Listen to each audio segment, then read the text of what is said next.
Our neighbors have told us many times, we don't want you here, that there are really bad people in the world that in the name of extreme religion are willing to go on a bus and blow themselves up. Monsters in the name of a radical religion came out to hurt, burn, rape, murder. On October 7th, I woke up to the darkest day for the Jewish people. How much radicalized could a person can be that they are ready to give up on their lives?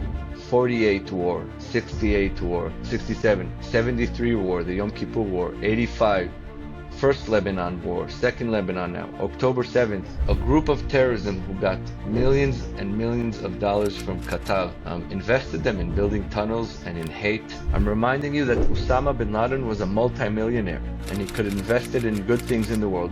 We can be Hindus, we can be Muslims, we can be Christian, but we are an Indian first. I think religion has a beautiful side to it, but it has a dangerous side to it. We will turn every pub in Europe into a mosque. Day 1 of being a soldier at frontline versus day 179 or coming back from that frontline. Don't let anyone ever tell you what you can and can't do. Everyone's invited in India to come to their spiritual journey. Born in New York, raised in Jerusalem, tested on the front lines of the war. After spending across 250 days in active combat across Gaza and Lebanon, today's guest has seen the realities of conflict up close, far beyond headlines and politics. From the battlefield to advising at the Knesset and now helping the veterans heal from the invisible wounds of war. His journey is intense, complex, and deeply human. This is more than just a story about war. It's a story about what comes after it. Today's Samvaad is about experience of soldier who served not only on the battleground but still doing it by his experiences. It's an honor to have him on our platform today. Welcome Yehuda Lapian to Brisha Samvaad. Thank you. Thank you for having me. And thank you for letting us have a voice and for doing your important work. I'm happy to be here. Yeah, it's an honor. Why? Because soldiers across the world, doesn't matter from which country, which boundary do they belong, but soldiers own a huge respect in everybody's heart. So this conversation is going to be a very, I would say, on the respectful side, but just trying to know how does that look on the war front thing and on the other country side, because we know I'm coming from India, so Indian soldiers are mostly nationalist, feeling of nationalism, full of flavor and then courage, and I know the same goes with Israel as well. So we'll just try to dwell and try to understand the mindset, the strong mindset and ideology behind that. The first question might be very natural and organic, that you were born in New York and then you were raised in Jerusalem. So how did that journey happen? I want to know, how did that transition happen from New York to Jerusalem? So I didn't start that journey. My parents did. They decided when I was 2 years old to leave the Upper West Side of Manhattan in New York. My father's from London. My mother's from New York. They met in New York, got married, and with my two older sisters, Naama and Avital, and when I was 2, in 1987, they decided, out of Zionism, pure love to the state of Israel and to the IDF, to give Israel a chance and to write their chapter in the history of the only Jewish country without knowing really good Hebrew and leaving their community, good jobs. I'm reminding you, New York in the early 90s was booming financially, and they decided to leave everything out of pure ideology and love and values of who they are and what they want to be. And they left. They left and they moved to Jerusalem, which we all know about Jerusalem. So I grew up very Israeli, but also a bit American, very a bit European, with growing up in a modern Orthodox family. Today, I have my own way and my own path. I still love tradition.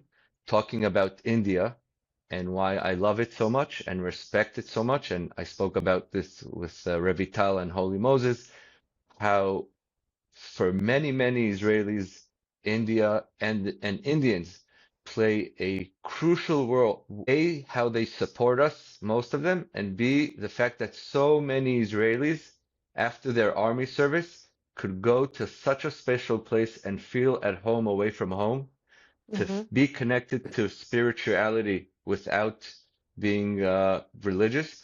And to answer your question, that's the way I found myself in Jerusalem. I grew up in Jerusalem most of my life.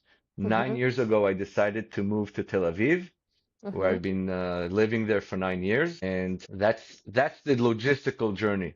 To answer your question, Got you, got you. Does the love of your family towards your own nation, your own land, brought you to the Indian Israel Defense Forces, or you always thought of joining IDF, or you shaped your mind as you were growing up? that's a really good question. We study in the Jewish Bible, the Mm-hmm. Torah. Mm-hmm. We read that there's a mitzvah. A mitzvah is I don't know how to translate it, so I apologize, but there's a semi-commandment of Mm-hmm. a few things. One of them is lech lecha me'artzecha u'mimelodetecha. It means you should leave the country you're living in, Mm-hmm. and go to the land of Israel Yeah. and be there. This was Mm-hmm. 3,000 years ago. In the same Torah, we have commandments that when you are at war, you are obligated to protect your country. And chatan yotze michupato, even a groom, while he's getting married, if there's war, needs to leave the most holiest time of the wedding to Yeah. go fight in a war. Mm-hmm. So that answers how I grew up, the path. But the more the question that is the answer that is more relevant for now is that we in Israel know from the beginning of this country that Mm-hmm. our neighbors have told us many times, we don't want you here, and we're going to make sure you know that. And 48 war, 68 war, 67, 73 war, the Yom Kippur war, 85, first Lebanon war, second Lebanon now, October 7th. And I'm not even going to go into the World Trade Center and Al Qaeda and ISIS. Maybe we'll wait for politics later, but I know that I live in a bad neighborhood. And to stay safe, we need to protect our borders and our people.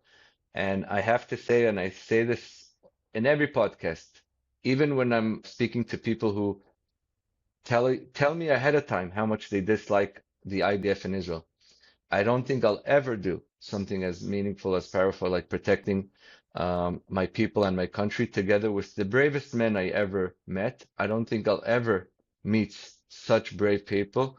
And I am focused to make sure that the people who didn't have the opportunity to come back from war alive, I made a promise to make sure that the world will remember the heroes who fought evil, and the reason I'm doing my work in peace of mind is to protect the people who did come back from war.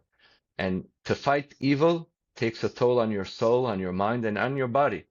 So the reason I joined the IDF is from the age of 10, I was told by my parents, Mm-hmm. hopefully you won't have to fight in a war. Hopefully Mm-hmm. you won't have to be in the IDF. But if you have to, it will be our honor, and I couldn't be more prouder to be part of the IDF with such good people.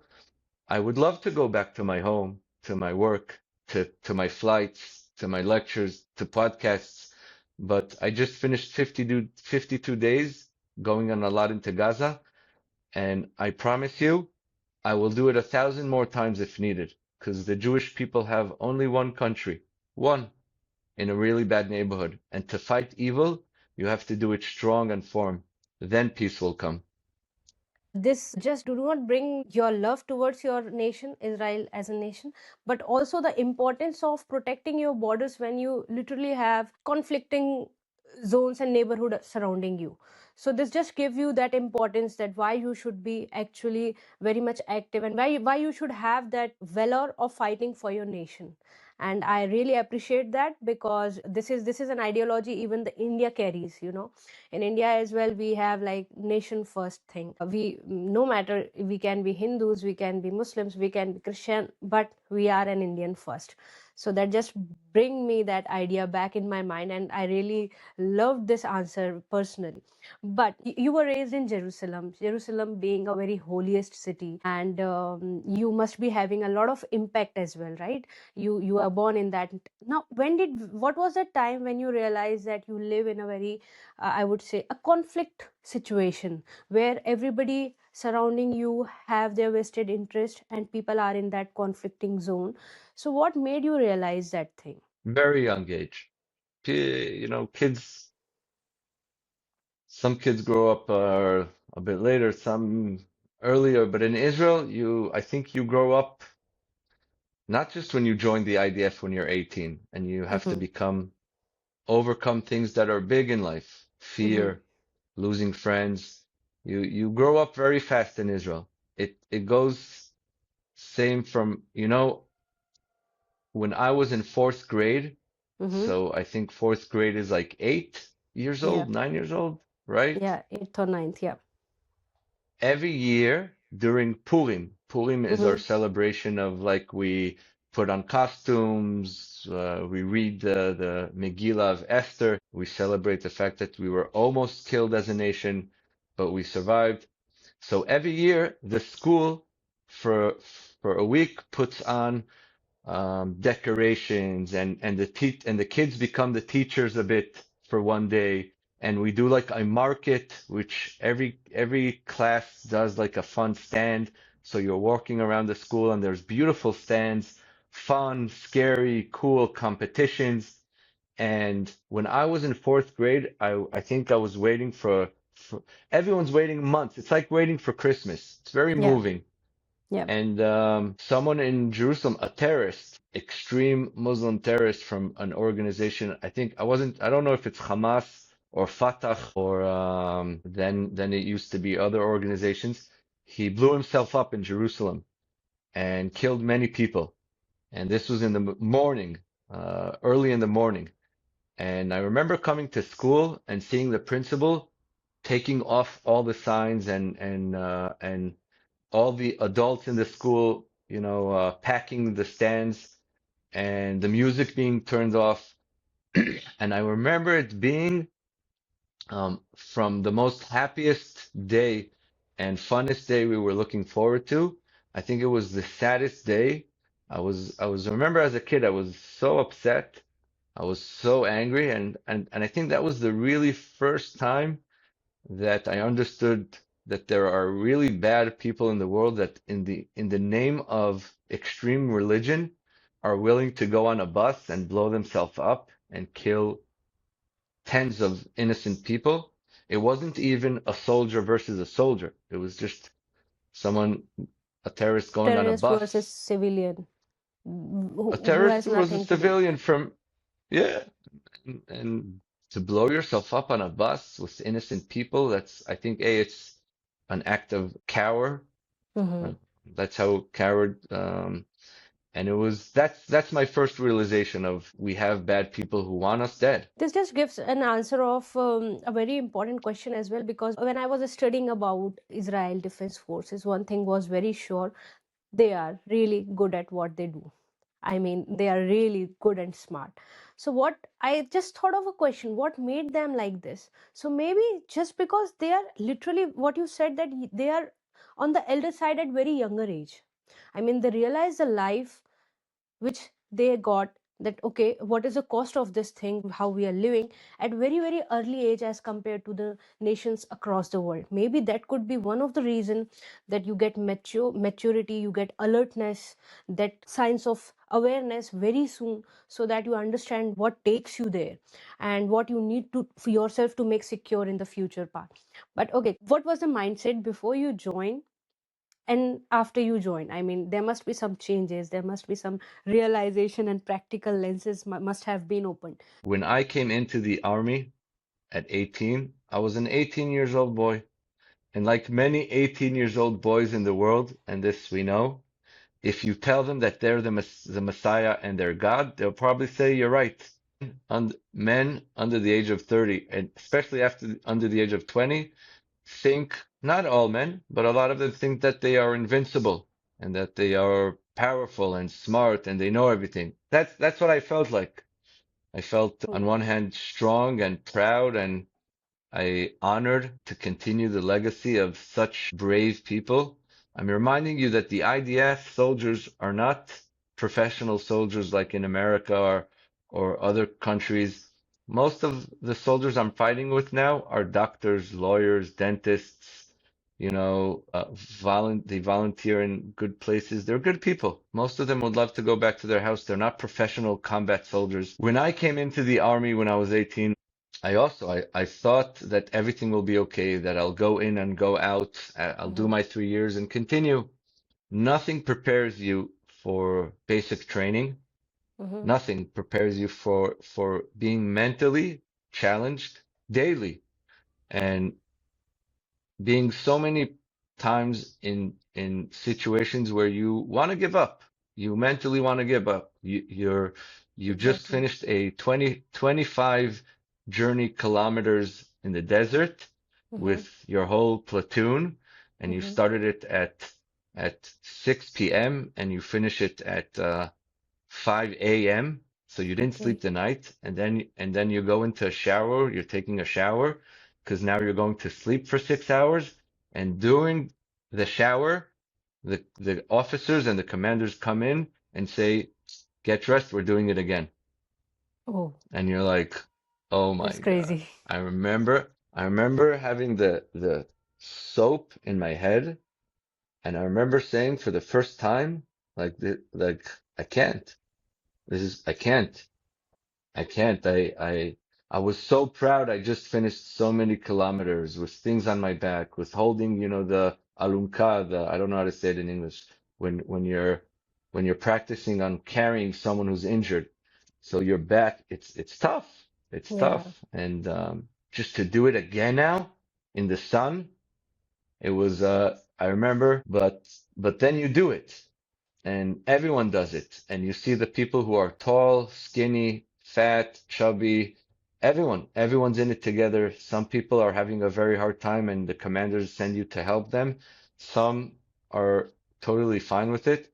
But when you finish those two journeys in less than 24 hours, you start learning that a lot of times what we say to ourselves we can't is mentally and our environment and there are so many things that you actually can do. And I know it sounds cliche, but you just have to take a minute to yourself and say, I could take this punch. I could do this. And no one will tell you. Even Mhm. if people, your best friends, your family, your boss, don't let anyone ever tell you what you can and can't do. And you see that another 150 soldiers are going through the same thing. Some, I remember on the second chapter, while we were walking, are just they give up and they sit down for 5 minutes and they want to give up and quit. And we come up to them and we say like, Yalla, like you could do it. Continue. And then 20 minutes, he's the one who's helping you you learn a lot. And it's not just about maturity. It's about strength and focus and just learning to believing in yourself, learning to Yeah. believe in a group of people, and learning that when the same way Hirsch Goldberg, may he rest in peace, if you know his parents, you know who Hirsch Goldberg is. He was captated. He was in the tunnels for hundreds of days, and then unfortunately he was murdered in the Yeah. tunnel. His mother, Rachel Goldberg, speaks a lot and one of the survivors from the tunnels said that he met Hirsch in one of the nights in the tunnels, and Hirsch said to them in a very specific moment that everyone was in a breaking moment, that when you have a how, when you have a כשיש לך את הלמה, תמיד יהיה לך Mhm. את האיך. When you have the why, you'll always have the how. And I always felt during the 3 years in the army that I have a why. I'm here to protect the Jewish people and the state of Israel. And my grandparents who survived Auschwitz didn't have a gun and a uniform and a country and an anthem. They were taken from their homes. They were put in camps together with other Jews, and then they were sent to a death camp because they were Jewish. And now I'm standing here 60 years later. I'm 19 years old. I have my why. So the how becomes easy. A journey to walk with uniform that eventually I'll go to sleep. Yehuda, this just reminds me of a young boy. People who are listening to this conversation should realize how much in depth the realization might would have been of why. Because we always think, how can a person be so strong? A young boy, like you told, 6 p.m. to 5 a.m., then again you were told to repeat the same in the sunny day.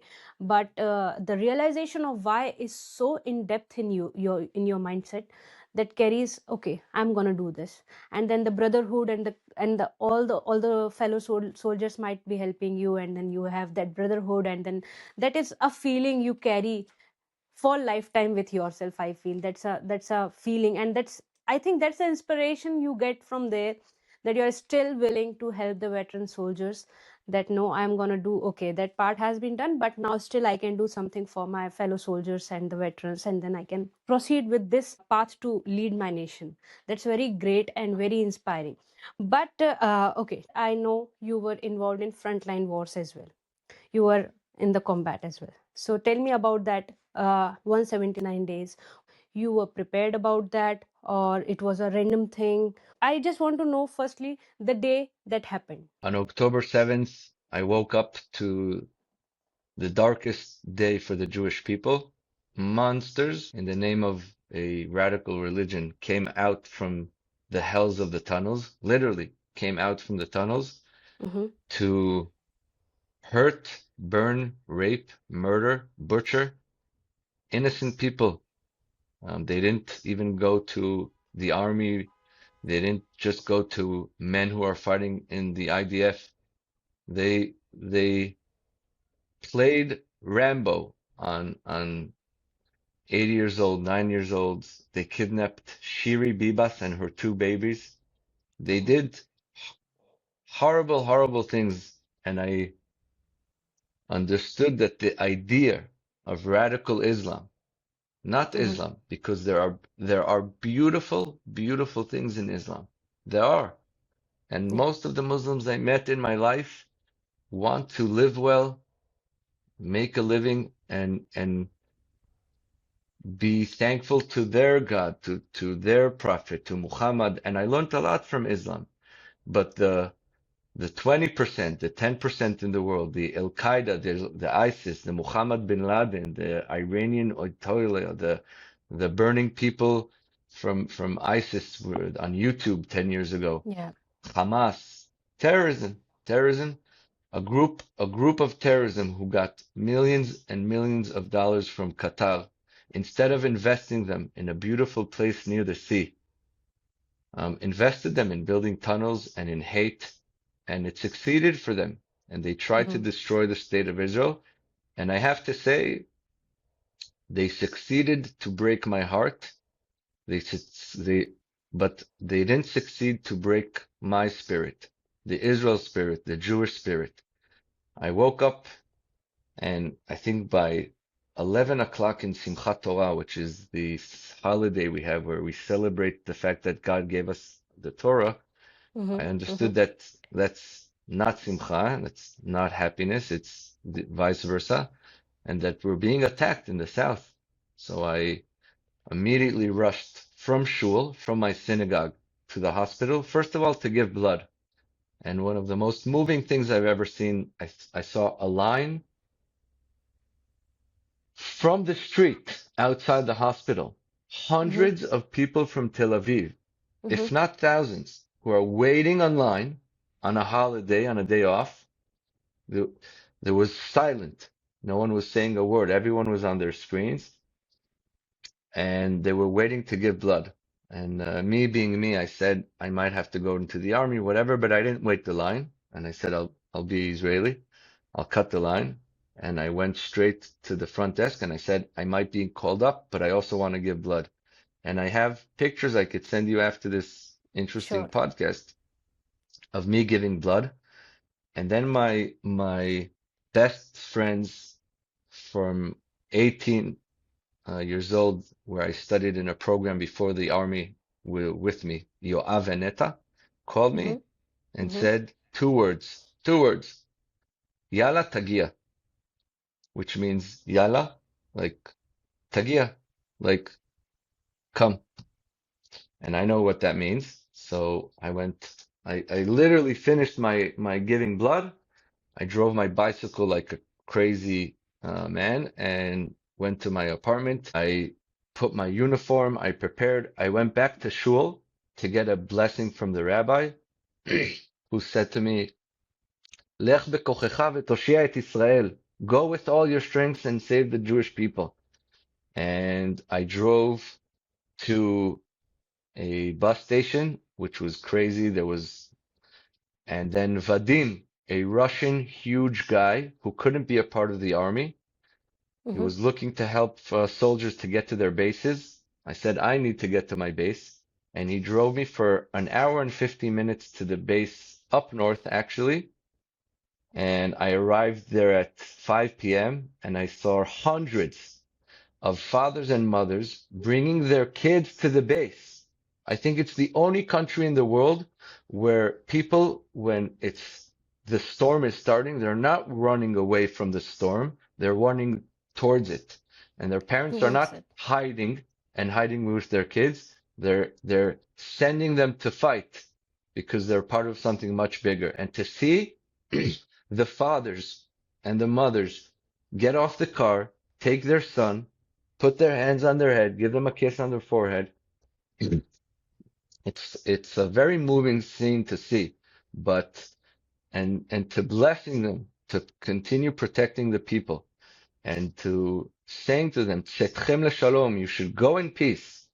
They're Mm-hmm. not asking for blood, for murder, even though the whole world wants to say that we are genociders, that we're making up, and everyone knows that in 2 days we could finish this war. In 2 days we could flatten Gaza and Lebanon. We can, Mm-hmm.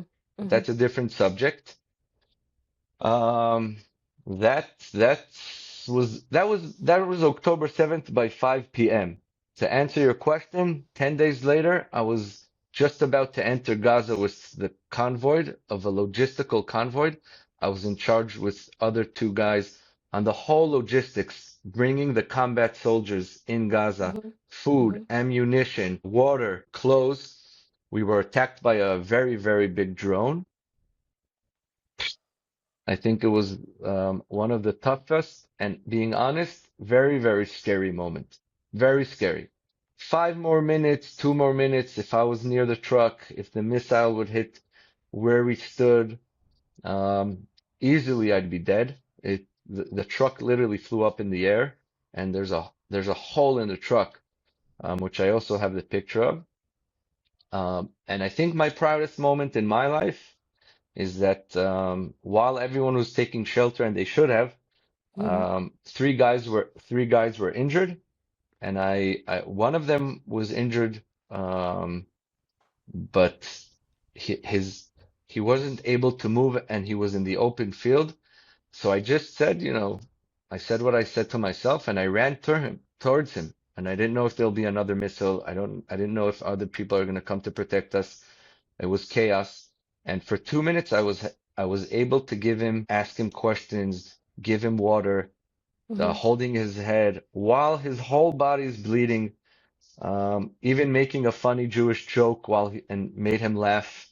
So it was a beautiful Jewish moment. Um, that's how October started for me. You know what? Seeing from an outside world, we just listen to the news, we just listen to some of the pictures or the videos. But I have to say that we sometimes miss the reality and the sense of emotional thing which goes beyond that. Uh, I have to admit that when I was listening to you, the human inside me just got stuck somewhere. That what goes beyond that thinking when you must be leaving your home and knowing the family knows there could be a moment of disaster in your life, and there could be a moment when you come back as well, but still you are doing this for your nation. And also the moment you told that the family bring their kids for them to fight over the boundaries, this is really very touching. This is really very very close to heart, and I think this is a story of soldiers across the world. People should realize what they go through when they have something situations like this. But tell me something, you faced terrorists, right? You faced them one to one. Not one to one. Not Uh, one to one, I, but I met, I didn't, I met terrorists, and I actually had a interesting incident. I didn't fight them. mm-hmm, The other platoon caught them, mm-hmm, and for, I think, an hour they were in behind the Hummer, mm-hmm. and we were with them Oh, for an hour or two. Yeah. okay. What did you find in them? What did you think about them? First of all, I was proud of my soldiers and being a part of the IDF, because I know that if they were in any other country or any other army capturing them, Mm-hmm. they'd be shot in the head in a second. And here they Exactly. are with in a Hummer, um, being prepared to be investigated, going to jail. We weren't allowed to touch them. Um, I even saw a religious Mm-hmm. rabbi Mm-hmm. in the IDF, older guy, coming up to them. Again, they were blindfolded and their hands were Mm-hmm. tied, like you're supposed to do. Even Yeah, though in yeah. today's world, in the left and woke, one would say that's abuse, but they forget that these are the people who 10 days before raped and burnt little kids alive. But that's not the conversation. I saw a rabbi giving them, holding Mm-hmm. a glass of water, not a glass, a plastic water, and giving them water, even though Mm-hmm. they could barely move, but making sure that they're drinking. And I said to myself, this is why we're going to win. This is why we're going to Exactly. win. There's a beautiful, beautiful, I always go back to the Torah. It says, "Lo b'chayil velo b'koach ki im beruach," which means not with strength and not with an army, but with spirit. You will win a war. And to see that rabbi giving water to this terrorist, which the only thing I wanted to do is to beat the cripping shit out of him. Excuse my language. You know, this monster. No, He I wasn't even understand. tw he wasn't even 20. But to see the humanity of this rabbi, to see the other guys letting him do it, that's my army. People could lie all over the world. People could call us whatever they want. I saw in my eyes a 50 years old rabbi, a combat soldier in the IDF, a combat leader, and I don't think it's weakness, and I don't think it's anything else between good values. Same like the same soldiers who fought in the Second World War. You know, very, very good people who had to leave their homes to fight evil. I feel that to see it was for me such a proud moment of this. These are the people I'm fighting with. And then the Shabak came, the organization who's in charge of investigating these, I don't know what you call Mm-hmm. them, and they took them Yeah. away. But I found two guys, blindfolded. You saw in their body language that they're not even there's not even 1 ounce of fear in their body. Mm-hmm. They are 100% devoted to their cause. They are 100% brainwashed with hate and anger. I think he was so shocked that when he got the water, I think he was, Oh, because I saw his eyes. We had to take yeah, you see, eyes sometimes tell a story and what a lot person of about feels. your body language, exactly. I think he was surprised that he's alive, that they're not beating him up, and he wasn't investigated, but I think,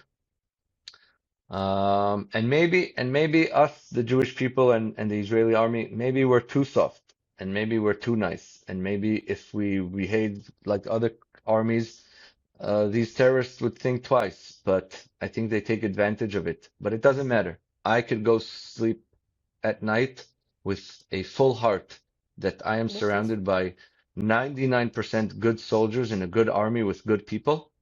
And I met real evil.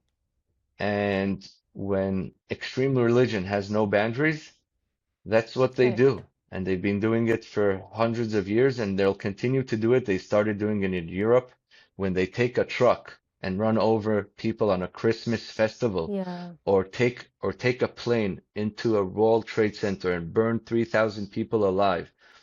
That's just a group of really bad religious men who are saying to the world, either you become like us, basically you need to become Muslim, and if you're not, this is what we're going to do to you. I'm reminding you that Osama bin Laden was a multimillionaire. He wasn't Yeah. poor. He Yeah. he wasn't begging for food in his life. He was a Yeah. multimillionaire, and he could invest it in good things in the world. And those two 19, 17 years old we met, I understood that we're fighting something much, much more stronger and deeper than these two. I still wonder what makes them come to this stage. I mean, how much radicalized could a person can be that they are ready to give up on their lives. They're not even caring for their lives or the existence in this world, or they're caring the existence beyond this world. I don't know. I just cannot understand the thought process. How can be somebody be radicalized to this stage? I mean, but Very easy, very easy. You maybe you the age take people factor. in. Do you feel?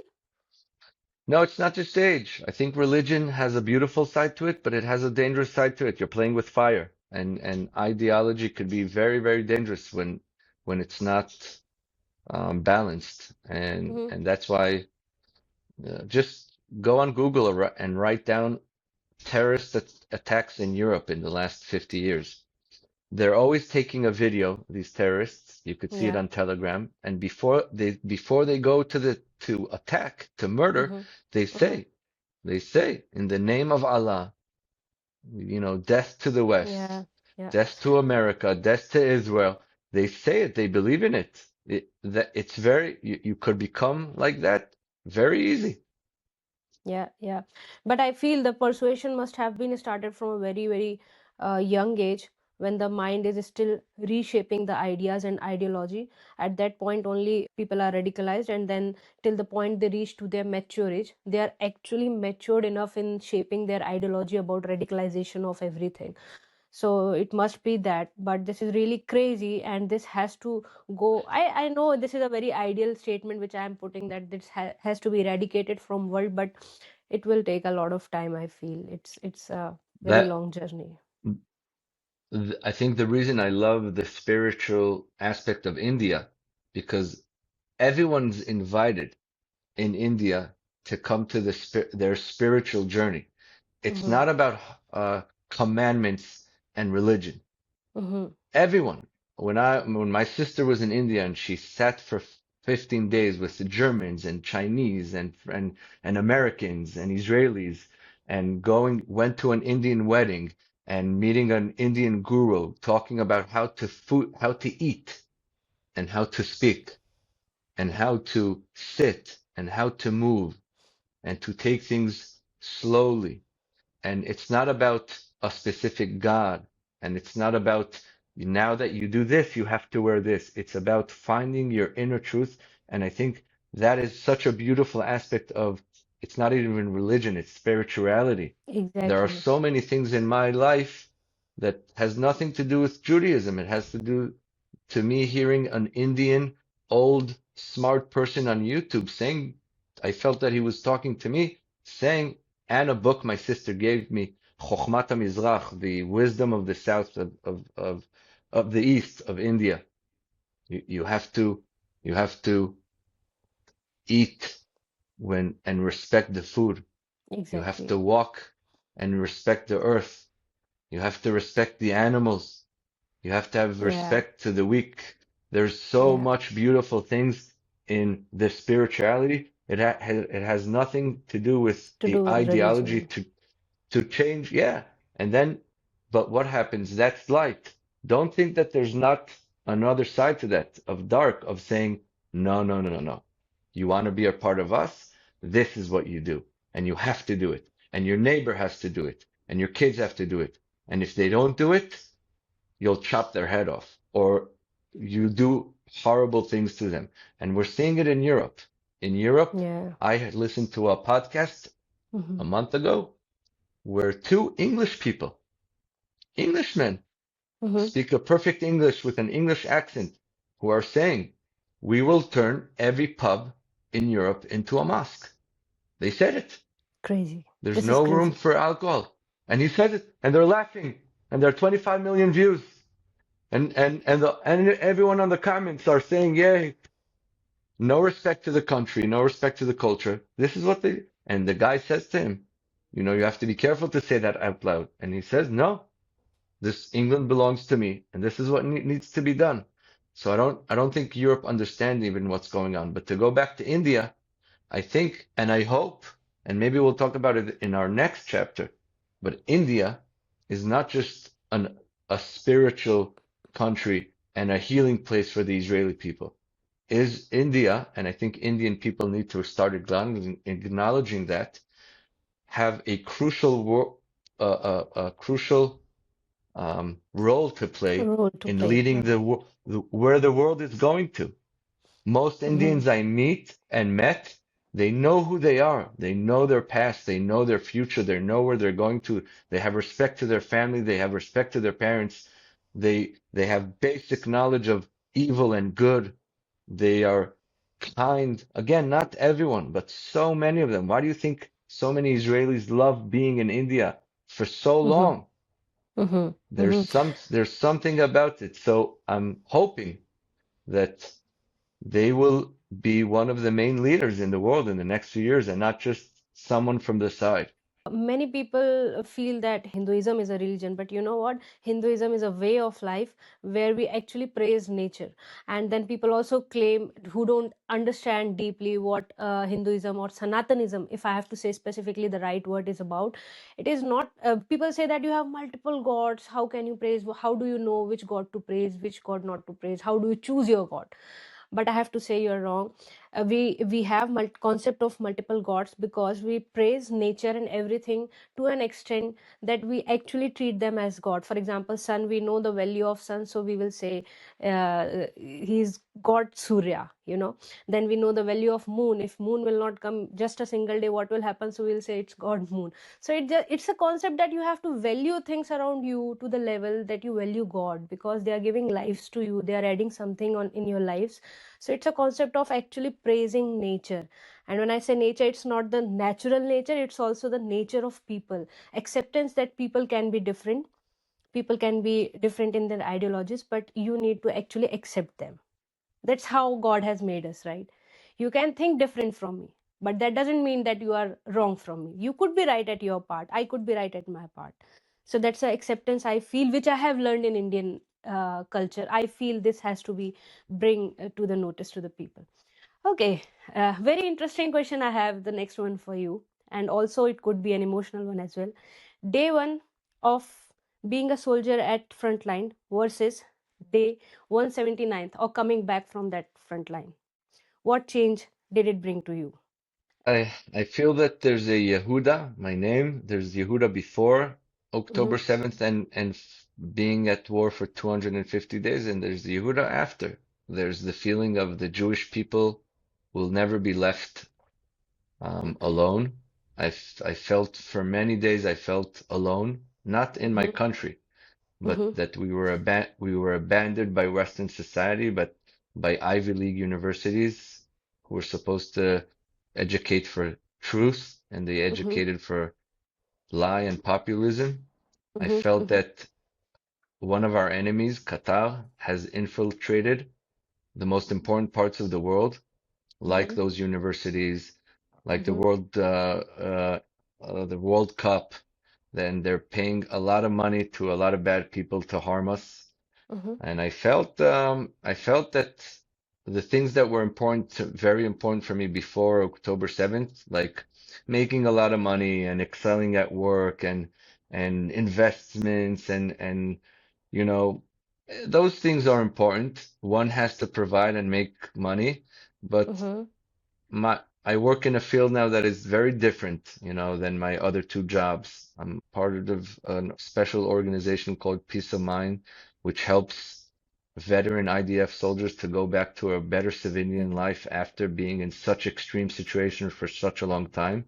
And yeah. I'm honored to do it, and I'm honored to, and it's not about the money. Of course, I want you know, everyone wants to make an amazing salary, but I finish my week and I feel like that I'm doing a bit of good in the world and that I'll be 30 years from now, I have what to be proud of. And that's the mission now.